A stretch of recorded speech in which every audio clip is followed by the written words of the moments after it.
Next is Senator Hawley.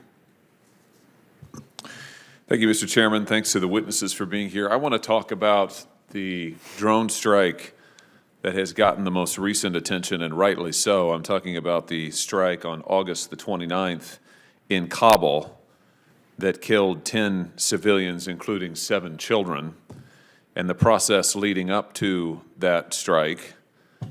Now, I understand that, I'm sure all of you are familiar with, everyone on the panel is familiar with the strike I'm talking about, aren't you?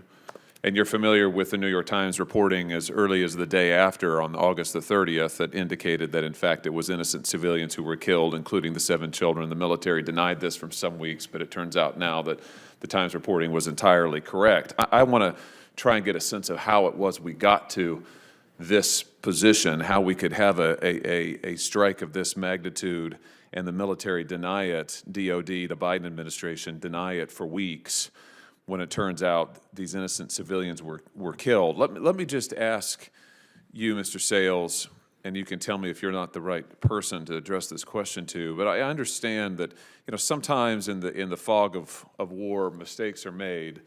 What interests me is that the spokesperson at DOD, John Kirby, admitted that there was a significant breakdown in process. Those are his words, breakdown in process, that led to this drone strike that killed these innocent civilians. And yet there's been no discipline or accountability whatsoever for anybody involved in the process. Is that typical? I mean, is it typical to have a breakdown in process of this magnitude and no remedial action be taken? Do you know? Senator, I'm probably going to have to defer to the general on that one. General? I do not know the details. A lot of that operation was classified. In these hearings, and in my, I'm not on the inside with classified information anymore in my current retired position. What I can tell you is that the people who were on the scope and looking at the events, I think actually did believe that this vehicle was about to cause greater harm, was laden with explosive, and was about to cause much greater harm that they were frantic to try to prevent. And the mistakes that were made I cannot characterize, but I think the situation was one that they thought there was a very extensive threat that was about to take place. Now that all makes sense to me, General. That makes perfect sense. Here's what's a little more puzzling. We've learned since that the intelligence community, the CIA, actually sent a warning to the military as the strike, before the strike happened, before the drone strike happened, an urgent warning. This is per public reporting, by the way, so forget what Congress may or may not have been briefed on at the classified level, but at public reporting, September the 18th from CNN, public reporting says the CIA sent an urgent warning before the missile hit the car, warning that civilians were in the car, not ISIS-K, civilians were in the car. That's in real time.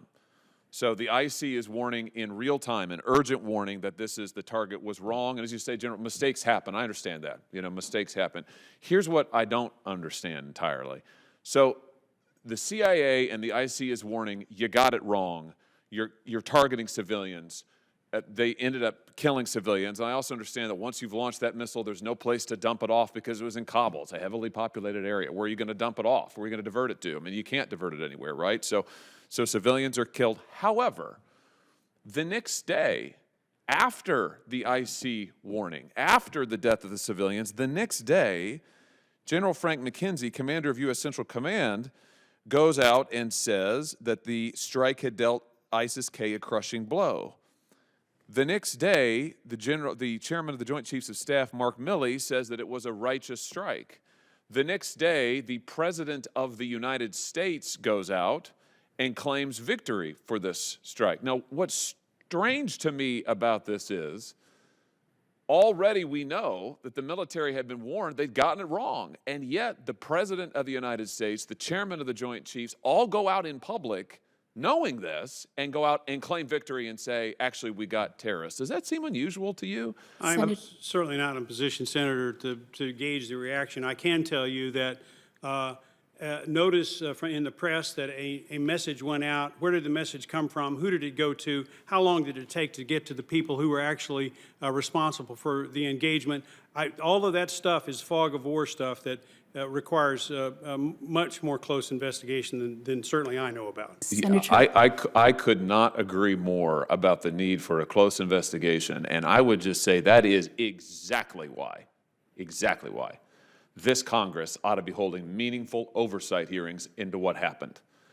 These folks ought to be testifying under oath in public as to what happened. Because I suspect, General, that if we put the commander, General McKenzie, under oath and asked him in a public setting about what he knew and when he knew it, and when those who made the decision to launch this drone strike, when they were informed, I suspect we're going to find they were informed at a very early date and knew at a very early time that they'd gotten the wrong targets. And yet, you have the commander, the chairman of the Joint Chiefs, and the president of the United States out there claiming victory. That suggests to me that either there was a severe breakdown in process, and you're not informing the president before he goes out to claim victory that, in fact, you may well have killed innocent civilians, or else he did it knowing anyway. Either way, we've got a big, big problem here, and we need to get to the bottom of it. My time's expired, but you wanted to say something, and then I'll yield back, Mr. Chairman.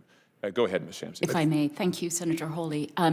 So my colleagues and I represent the survivors of that drone strike, as well as the California-based NGO whose employee, Zemarai Ahmadi, was killed. And I just want to be clear, we do not take positions on the political decision to get into war or withdraw.